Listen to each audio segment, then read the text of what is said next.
Beijing dreams its yuan will supplant the dollar. Commentary. As the People's Bank of China maneuvers to raise the yuan's foreign exchange value, it becomes abundantly clear that Beijing wants a wider international role for China's currency. Chinese Communist Party leader Xi Jinping has more than hinted that he wants the yuan to gain sufficient stature to challenge the dollar's presently undisputed role as the primary means of international exchange and store of wealth, what bankers and economists refer to as the global reserve. Perhaps one day the yuan will supplant the dollar, but the effort will surely take a long time, and in the interim, it will cost China. Beijing began this effort more than a decade ago in 2009, when it allowed certain Chinese exporters to accept payment in yuan instead of dollars. Since then, China, primarily through its Belt and Road Initiative, has expanded the use of the yuan in both exports and imports.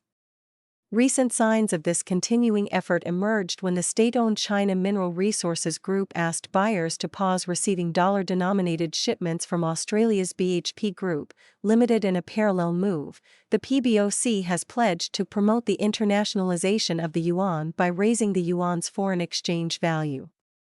Whatever benefits China will ultimately enjoy from the yuan's internationalization, the effort will impose immediate costs.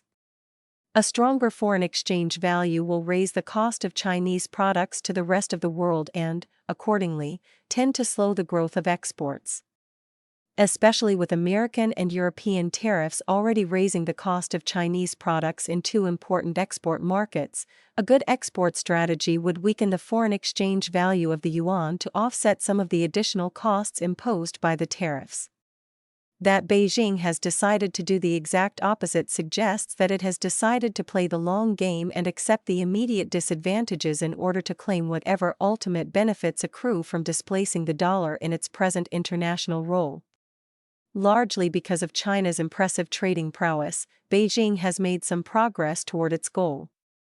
In 2025, some 80% of all of China's imports were denominated in yuan, and 30% of the combination of imports and exports was denominated in yuan. That constitutes an 11% increase in yuan-denominated product flows from 2024. The yuan's share of all global payments remains low at some 3%, but that is a tremendous increase over the 0.3% recorded in 2011. For all these impressive gains, the yuan still has a very long way to go to overtake the US dollar. According to data collected by the Atlantic Council, more than half the world's export invoicing occurs in dollars, whether an American is involved or not. Contrast this with the 4% of global export contracts invoiced in yuan. Since China dominates almost 13% of world trade, these figures suggest that much of even that country's exports are invoiced in dollars. The yuan appears in about 9% of global currency transactions, whereas the dollar appears in just under 90% of them. Where the yuan appears, there is almost always a Chinese concern on one side of the transaction or the other, whereas much of the trading in dollars occurs without any American business involved. America's large, diverse, and liquid financial markets give the dollar additional advantages. Because trading companies and their governments must hold balances in the reserve currency to conduct their business, any currency that aspires to that position must offer a wide variety of financial instruments for these holdings and markets active enough to enable governments and businesses to move into and out of those investments, as well as the reserve currency quickly and at minimal cost. The breadth and efficiency of dollar-based markets satisfy these needs. China's financial markets cannot. According to the Securities Industry and Financial Markets Association, almost half the world's value of stocks are traded on U.S. markets and some 40% of the world's bonds. For China, those figures are 9.3% and 17.3%. China hampers the yuan's rise even more by regulating who can trade what and when. Perhaps one day the yuan will supplant the dollar as the world's reserve currency.